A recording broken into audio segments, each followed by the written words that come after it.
नमस्कार साथियों, आप सभी का स्वागत है सुपर स्टडी मिक्स में। तो आज हम बात करते हैं यूपी ट्रिपल एससी द्वारा एजीटीए एग्जाम व यूपी टीजीटी पीजीटी इट्स यानी मतलब एग्रीकल्चर के जो भी एग्जाम होते हैं या होने वाले हैं उन सभी के लिए उद्यान विज्ञान के अंतर्गत बेर और पपीता का बाग या खेती से संबंधित जो भी महत्वपूर्ण प्रश्न बनते हैं उन प्रश्नों को एक साथ इंक्लूड किया है साथियों। मैंने इंक्लूड किया है, बहुत ही महत्वपूर्ण प्रश्न है। तो मेरा आपसे निवेदन है, अगर आप पहली बार मेरे चैनल को देख रहे हो तो इसको सब्सक्राइब कर ले और बेल आइकन वाला जो बटन है उस पर पुश कर लीजिए, ताकि आपको भविष्य में जो भी हम वीडियो अपलोड करते हैं या लाइव सेशन के साथ में आते हैं तो उसका नोटिफिकेशन आप तक अवश्य पहुंच जाए। तो आज का जो ये सेशन है चलने वाला, बहुत ही महत्वपूर्ण ये वीडियो रहने वाला है, क्योंकि इसमें हम बेर और पपीता की खेती यानी बेर और पपीता के बाग से संबंधित जो भी महत्वपूर्ण प्रश्न होंगे उन सभी प्रश्नों पर प्रकाश डालेंगे। तो बिना देरी करते हुए चलते आज के हम अपने इस टॉपिक की तरफ। तो टॉपिक साथियों यही है, बेर और पपीता की खेती से संबंधित प्रश्न। तो साथियों, अब से पहले ये जो है, इससे पहले हम एग्रोनॉमी पढ़ा रहे थे और इस वीडियो से जस्ट पहले वाली वीडियो थी आपके उद्यान विज्ञान से रिलेटेड, आम की फसल या आम के बाग से संबंधित, 1 नंबर पे। और 2 नंबर पे है ये आपका बेर, जिसे प्लम बोलते हैं साथियों। तो इसका जो पहला प्रश्न है ये है कि बेर का वनस्पतिक नाम क्या है साथियों। तो बेर का जो वनस्पतिक नाम है जिजीफस मोरिसियाना, जिजीफस मोरिसियाना इसका वैज्ञानिक नाम है साथियों। प्रश्न नंबर 2 की बात करते हैं, गरीबों का सेब किसे कहा जाता है। तो गरीबों का सेब बेर को ही कहा जाता है। प्रश्न नंबर 3 है साथियों, पुष्प पुष्प फलों का राजा। तो पुष्प फलों का राजा, तो पुष्प फलों का राजा कहा जाता है बेर को। प्रश्न नंबर 4 है, बेर के फल को क्या कहते हैं। तो साथियों, जो बेर के फल को ड्रुप कहा जाता है। प्रश्न नंबर 5 है, बेर का भाग खाया जाता है। तो पेरी क्रॉप जो भाग है वो बेर का खाया जाता है।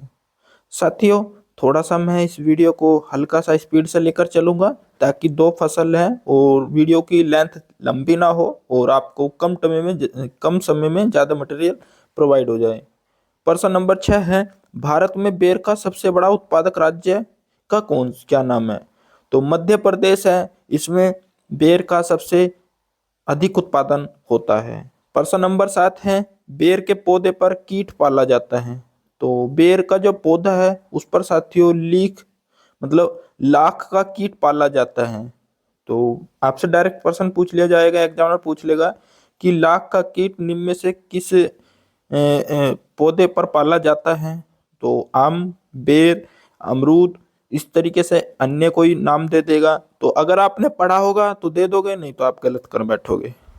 तो बेर के पौधे पर कीट पाला जाता है लाख का कीट। प्रश्न नंबर 8 है साथियों, बेर के पौधे के लिए उपयुक्त जलवायु है। तो बेर के पौधे के लिए उपयुक्त जलवायु है शुष्क गर्म जलवायु। तो शुष्क और गर्म जलवायु की बेर के लिए आवश्यकता पड़ती है। प्रश्न नंबर आपका, बात करते हैं नो की, बेर में प्रवर्धन किया जाता है। तो बेर में जो प्रवर्धन किया जाता है, रिंग बडिंग या टी बडिंग द्वारा किया जाता है प्रवर्धन। अब बात करते हैं प्रश्न नंबर 10 की, बेर में जो प्रूनिंग की जाती है तो भारी प्रूनिंग की जाती है। तो ये चीज आप समझ सकते हो, प्रूनिंग जो कहा जाता है काट छाट को कहा जाता है। तो बेर की जो प्रूनिंग की जाती है भारी प्रूनिंग की जाती है। नेक्स्ट प्रश्न है साथियों, बेर में प्रूनिंग का समय क्या है। तो अप्रैल से मई। ये आपके लिए बहुत इंपॉर्टेंट प्रश्न है, डायरेक्ट एग्जामिनर पूछ लेगा कि बेरनिंग की मतलब बेर का प्रूनिंग का समय क्या है। तो अप्रैल से मई है बेर का प्रूनिंग का समय। प्रश्न नंबर 12 है, बेर में बीज रहित पछेती किस्म क्या है। तो ये बीज रहित और साथियों पछेती किस्म है, इसका नाम है इलायची। ये आपको बहुत इंपॉर्टेंट प्रश्न है। प्रश्न नंबर 13 है, बेर की नई किस्म कौन सी है। तो नई जो किस्म है गोमा गोमा कीर्ति है।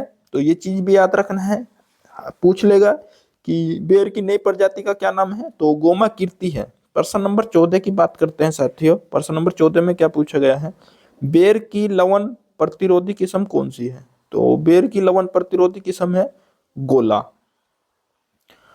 प्रश्न नंबर 15 की बात करते हैं साथियों। प्रश्न नंबर 15 में क्या है, बेर की राजस्थान से जन्मी किस्म कौन सी है, तो बेर की राजस्थान से जन्मी किस्म है साथियों उमरान, जिसको साथियों काठा भी बोल देते हैं।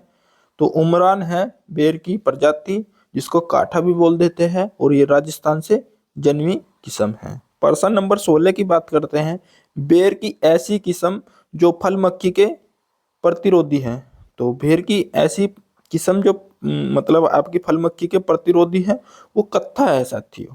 तो अगर आपको ये सेशन अच्छा लग रहा हो और नए स्टूडेंट हो आप, तो चैनल को सब्सक्राइब कर ले, वीडियो को लाइक भी करें, और अपना जो भी सुझाव है वो भी हमें अवश्य भेजें। प्रश्न नंबर 17 है साथियों, उपोष्ण जलवायु के लिए बेर की प्रमुख किस्म है, तो उपोष्ण जलवायु के लिए जो बेर की वैरायटी है प्रमुख रूप से, तो वह है मेहरून।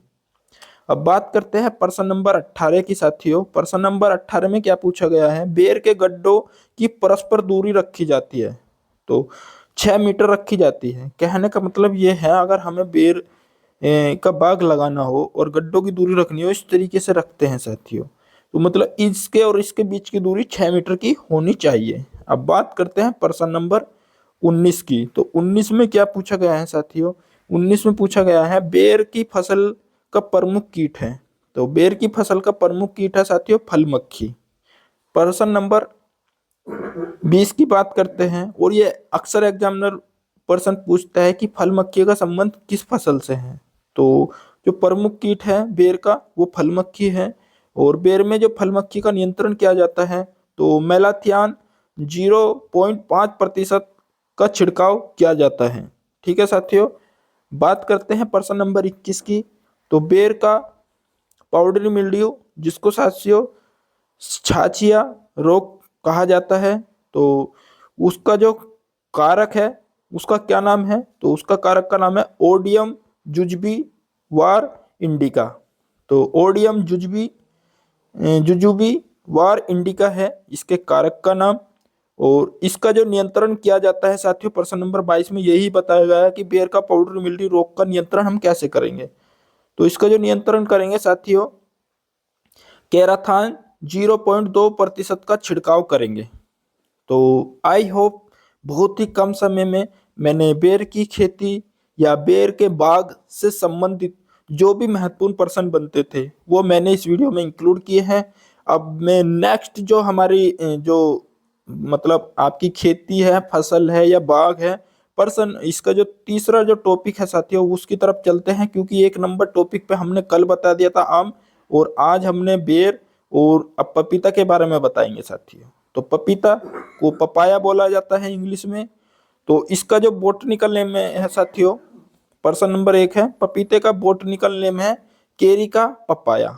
तो डायरेक्ट एग्जामिनर आपसे पूछ लेता है केरिका पपाया किस पौधे या किस फसल का वैज्ञानिक नाम है, तो आपको बताना है साथियों केरिका पपाया ये पपीते का बोटनिकल नेम है। अब बात करते हैं प्रश्न नंबर 2 की। पपीता जो है किस परिवार से संबंधित है, तो ये है केरी केसी फैमिली से ये संबंधित है पपाया। अब बात करते हैं साथियों प्रश्न नंबर 3 की। पपीते का जन्म स्थान माना जाता है, तो उष्ण अमेरिका यानी मैक्सिको को माना जाता है पपीते का जन्म स्थान। अब बात करते हैं साथियों प्रश्न नंबर 4 की। पपीते के फल को क्या कहा जाता है, तो पपीते के फल को साथियों बेरी कहा जाता है। ये चीज आप याद रखना, क्योंकि जो बेर के फल को क्या कहा जाता था साथियों, बेर के फल को कहा जाता था आपका ड्रूप। ये चीज याद रखना है, बेर के फल को ड्रूप कहा जाता था, और आपका पपीते का फल को बेरी कहा जाता है। अब बात करते हैं प्रश्न नंबर 5 की। प्रश्न नंबर 5 में क्या पूछा गया है, पपीते के खाए जाने वाले भाग को क्या कहते हैं, तो मोजो क्रॉप कहा जाता है। जो पपीते का खाए जाने वाला भाग है मोजो क्रॉप। प्रश्न नंबर 6 की बात करते हैं, पपीते में परागण होता है, तो पपीते में जो परागण कैसा होता है, तो पर परागण होता है, क्रॉस पोलिनेशन होता है साथियों, पर परागण होता है पपीते में। अब बात करते हैं प्रश्न नंबर 17 की। पपीते से उत्पन्न किन परिस्थितियों में नहीं लिया जा सकता है? तो कहने का मतलब ये है, पपीते से उत्पादन किन परिस्थितियों में नहीं लिया जा सकता है? तो सीधी सी बात है साथियों, अगर पाला तथा जल भराव जैसी परिस्थितियां होंगी तो वहां से हमें पपीते से अच्छा उत्पादन नहीं मिल सकता। नेक्स्ट प्रश्न है प्रश्न नंबर 8। पपीते मतलब पपीता किस जलवायु का पौधा है? तो पपीते जो जलवायु का पौधा है साथियों, उष्ण कटिबंधीय जलवायु का पौधा है। प्रश्न नंबर 19 है, पपीते के कच्चे फल में निकलने वाले पदार्थ या दूध को कहते हैं? तो पेपेन। तो ये चीज डायरेक्ट पूछ लेगा एग्जामिनर कि पेपेन का संबंध किससे है? तो पेपेन का संबंध साथियों पपीते से है। ये चीज आपको याद रखनी है, ये डायरेक्ट क्वेश्चन एग्जामिनर पूछ सकता है। और प्रश्न नंबर 10 की बात करते हैं, पेपन का उपयोग किया जाता है? तो पेपेन का उपयोग जो किया जाता है साथियों, पेट के रोगों के निदान के लिए किया जाता है। तो ये चीज भी आपको समझ लेना चाहिए। और आशा करता हूँ ये वीडियो अब तक आपको काफी यूजफुल लगी होगी। फिर भी मैं बोल रहा हूँ, अगर आप स्टूडेंट हो तो चैनल को सब्सक्राइब कर ले और लाइक का बटन दबा दिया कीजिए, और अंत में आप अपना सुझाव हमें अवश्य दे दिया कीजिए। फिर बात करते हैं प्रश्न नंबर 11 की, पपीते में पीले रंग का कारण है? तो पपीते में जो पीले रंग का कारण है साथियों, केरिका जेंथिन है। तो केरिका जेंथिन है पपीते में पीले रंग का कारण। डायरेक्ट एग्जामिनर ऐसे भी पूछ लेता है कि जो पपीता पीला रंग का होता है वो किस कारण से होता है? तो केरिका जेंथिन के कारण होता है पपीते का पीला रंग। अब बात करते हैं साथियों प्रश्न नंबर 12, पपीता पौधा है? तो पपीता कैसा पौधा है? तो ये एक लिंगी पौधा है। अब बात करते हैं प्रश्न नंबर 13, पपीते में मादा व नर पौधे का अनुपात होता है? तो मादा 10:1। तो मादा और नर पौधे का अनुपात 10:1 होगा। तो कहने का मतलब ये है, मतलब मादा अगर 10 होंगी तो नर 1 होगा। तो ये इसका अनुपात है। अब बात करते हैं साथियों प्रश्न नंबर 14 की, पपीते में फूल आने का समय है? तो पपीते में जो फूल आने का समय है मई से सितंबर। ये चीज आपको याद रखना है, डायरेक्ट एग्जामिनर पूछ लेगा कि पपीते की फसल में फूल आने का समय क्या है? तो मई से सितंबर तक का समय है। प्रश्न नंबर 15 की बात करते हैं, पपीते के लिए उपयुक्त मृदा है? तो दोमट या साथियों ब्रैकेट में मटियार, मतलब या तो दोमट मिट्टी हो या मटियार हो। प्रश्न नंबर 16 है, पपीते की प्रचलित किस्म? तो साथियों जो भी हम मतलब आपको क्रॉप पढ़ाते हैं तो उससे रिलेटेड आपका कीट रोग और ये जो वैरायटी है वो भी हम बताते हैं। तो ये चीज़ आपको याद रखना चाहिए, कभी आप ये बोलो कि हमें वैरायटी नहीं बताया था, वैरायटी भी आती है। तो इसकी वैरायटी के बारे में पढ़ लेते हैं साथियों। इसकी जो वैरायटी है तो गाइनोडा योसिसियस, ये साथियों गाइनोडा यो सीसियस जो वैरायटी है ये केवल मादा पौधों के लिए है।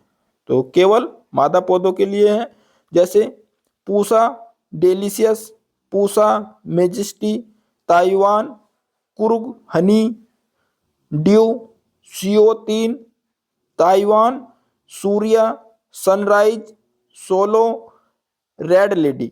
तो साथियों ये है आपके मतलब इसकी वैरायटी। अगर आप इसको साथियों याद भी करना चाह रहे हो तो इस तरीके से याद कर सकते हो, DMCTSSR। तो इस तरीके से आप इसको याद कर सकते हो। आप इनको एक साइड में लिख लेना और फिर इनके इंग्लिश के पहले वर्ड इनके सामने लिख लेना। तो ये DMCT मतलब DMCT सर, इस तरीके से याद रख सकते हो इस ट्रिक को। प्रश्न नंबर 17 की बात करते हैं साथियों, क्योंकि मैं बहुत ज़्यादा एक्सप्लेन करूँ तो वीडियो की लेंथ बहुत खिंच जाएगी। तो पपीते की लाल गुद्दे वाली जो किस्म है, तो पपीते की जो लाल गुद्दा जो निकलता है अंदर से उसको ताइवान के नाम से जाना जाता है।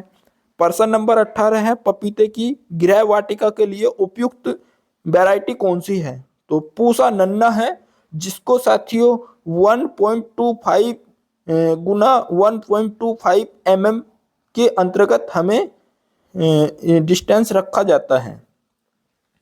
अब बात करते हैं साथियों, पपीते में प्रवर्धन होता है तो बीज द्वारा होता है। ये चीज याद रखना है आपको कि ये जो पपीते की जो प्रवर्धन होता है ये बीज द्वारा होता है। ऐसा नहीं कि मतलब कोई इसकी कहीं से कलम लगा दी कहीं कुछ लगा दिया, ऐसा कुछ नहीं होता है। सीधा बीज बोया जाता है और बीज के द्वारा ही इसका प्रवर्धन होता है। प्रश्न नंबर 20 की बात करते हैं साथियों, पपीते का मतलब गाइनोडासिस किस्में के लिए बीज दर रखी जाती है।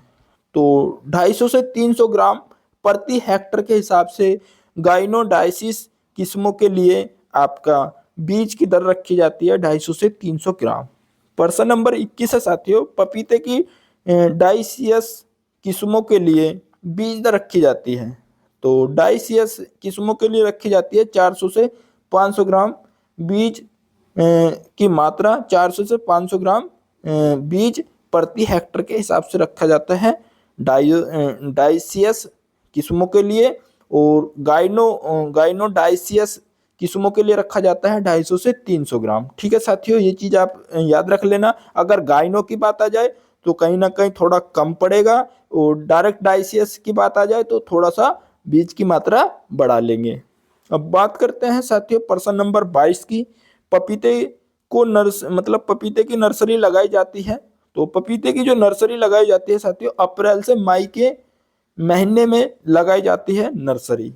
अब बात करते हैं प्रश्न नंबर 23 की, पपीते का पौधा रोपण हेतु तैयार हो जाता है। तो कहने का मतलब ये है, जिस तरीके से नर्सरी में धान का पौधा तैयार होता है ठीक उसी तरीके से पपीते का जो पौधा रोपण के लिए तैयार हो जाता है 2 महीने में हो जाता है।